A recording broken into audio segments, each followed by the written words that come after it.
বিসমিল্লাহির রহমানির রহিম। প্রিয় দেশবাসী, আসসালামু আলাইকুম। হঠাৎ করেই দেশের পূর্বাঞ্চল, বিশেষ করে উত্তর পূর্ব এবং দক্ষিণ পূর্বাঞ্চলে সৃষ্ট আকস্মিক বন্যা পরিস্থিতির মারাত্মক অবনতি ঘটায় লক্ষ লক্ষ মানুষ পানিবন্দী হয়ে পড়েছেন।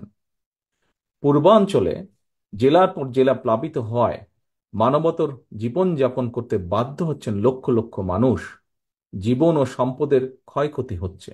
বন্যায় এরই ভিতর মৃত্যুবরণ করেছেন কয়েকজন মানুষ। ভয়াবহ বন্যায় বিপর্যস্ত হয়ে পড়েছে জনজীবন। প্রিয় দেশবাসী, বাংলাদেশে আকস্মিক এই বন্যা দেশের অভ্যন্তরে উদ্ভূত কোনো কারণে নয়। বন্যা কবলিত অঞ্চলে লাগাতার ভারী বৃষ্টিপাত হলেও সেটি পূর্বাঞ্চলে বন্যার মূল কারণ নয়, বরং এবারের বন্যার অন্যতম প্রধান কারণ উজানের দেশ প্রতিবেশী ভারতের ত্রিপুরা রাজ্য প্রশাসনের দায়িত্বহীনতা এবং খামখেয়ালিপনা।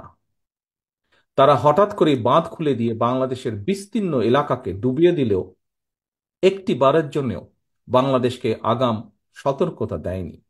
ফলে আকস্মিক বন্যার দেশের বিস্তীর্ণ এলাকা ভাসিয়ে নিলেও পরিস্থিতি মোকাবেলায় বাংলাদেশ সামান্য একটি প্রস্তুতির নেবার সুযোগ পর্যন্ত পায়নি। প্রিয় দেশবাসী, বন্যা কবলিত এলাকার মানুষগুলো এখন মহা বিপদে।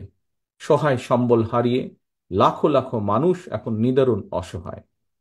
এমন পরিস্থিতিতে আপাতত কোনো অভিযোগ পাল্টা অভিযোগ তুলে সময় ক্ষেপণেরও সময় নেই। বিএনপি বিশ্বাস করে বন্যা কবলিত এলাকার মানুষের জীবন ও সম্পদ রক্ষা করাই এই মুহূর্তের প্রধান অগ্রাধিকার।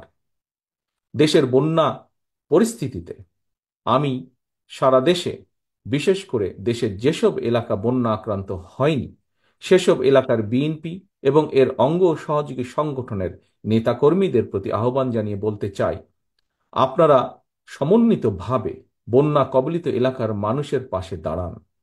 বন্যা কবলিত এলাকার মানুষের প্রতি সহায়তার হাত বাড়িয়ে দিন। বন্যা কবলিত অঞ্চলে খাদ্য, বস্ত্র, চিকিৎসা এবং ওষুধের সহায়তা দিন, ব্যবস্থা করুন। তাদের নিরাপত্তায় পাশে দাঁড়ান। নেতাকর্মীদের প্রতি আরও একটি বিষয় বিশেষভাবে সতর্ক থাকার আহ্বান জানাই। আপনারা জানেন, দেশ ছেড়ে পালিয়ে যাওয়া বিতাড়িত স্বৈরাচার দেশে মানুষে মানুষে হিংসা, বিরোধ, বিভেদ তৈরি করেছিল। কিন্তু আপনাদের কাছে আমার একান্ত অনুরোধ, বন্যার্তদের প্রতি মানবিক সহায়তার ক্ষেত্রে আপনারা দয়া করে কারো কোনো রাজনৈতিক কিংবা ধর্মীয় পরিচয়কে প্রাধান্য দেবেন না। একই সঙ্গে আপনারা ব্যক্তিগত কিংবা দলীয় উদ্যোগের পাশাপাশি বন্যার্তদের সহায়তার জন্য সরকার ও প্রশাসন আপনাদের কাছে কোনো সহযোগিতা চাইলে দয়া করে সাধ্য মতন সহযোগিতার হাত বাড়িয়ে দিন। প্রিয় দেশবাসী, দল, মত, ধর্ম, বর্ণ নির্বিশেষে আমরা যদি ঐক্যবদ্ধভাবে বন্যা কবলিত মানুষের পাশে দাঁড়াই, যার যার সাধ্য মতন বিপদগ্রস্ত মানুষের সহায়তায় এগিয়ে আসি, আল্লাহর রহমতে আমরা অবশ্যই এই পরিস্থিতি মোকাবেলায় সক্ষম হব ইনশাল্লাহ। আল্লাহ হাফেজ। বাংলাদেশ জিন্দাবাদ। বাংলাদেশ জাতীয়তাবাদী দল জিন্দাবাদ।